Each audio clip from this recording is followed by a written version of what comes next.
Nabi SAW menyebutkan dalam hadis yang sahih, sesungguhnya tanda-tanda orang munafik ada 4 hal. Kalau ada dalam diri seseorang, pastikan dia munafik tulen sampai dia meninggalkannya. Dan siapa yang punya satu dari 4 hal ini, salah satunya saja. Kalau 4-empatnya berarti jelas-jelas munafik tulen.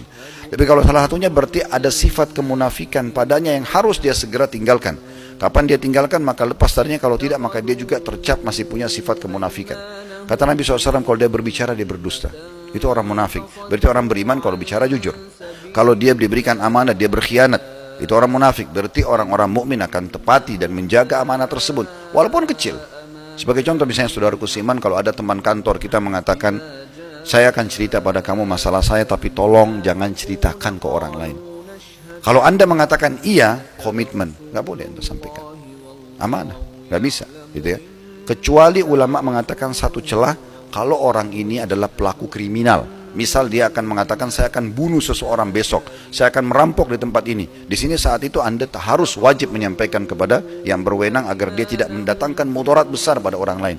Tapi kalau dia cerita tentang masalah dia pribadi, maka anda mengatakan iya, tidak boleh anda sampaikan ke orang lain. Berapa banyak orang yang mengkhianati amanahnya dengan cara dia misalnya mengatakan, saya mau cerita sama kamu tentang si fulan ya, tapi tolong jangan cerita sama orang karena dia sudah bilang sama saya. Tapi dia sudah khianati di sini.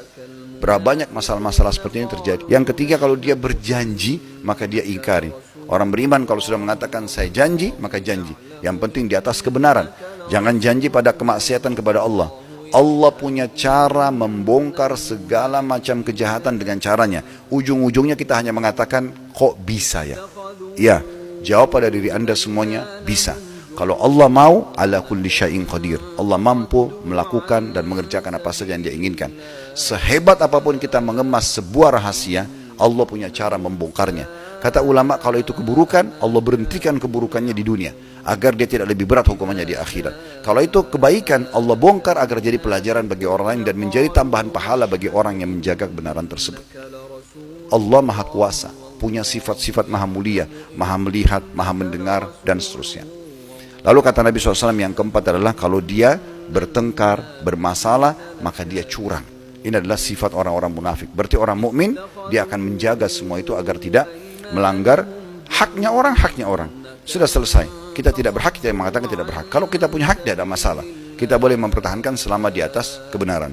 Allah Subhanahu wa ta'ala mengingatkan Nabi Muhammad SAW secara langsung, yang berarti juga menjadi pelajaran buat kita sebagai umatnya, di dalam banyak ayat, diantaranya surah Hud, surah nomor 11 ayat 112. Fastaqim kama umirta wa man taba ma'ak.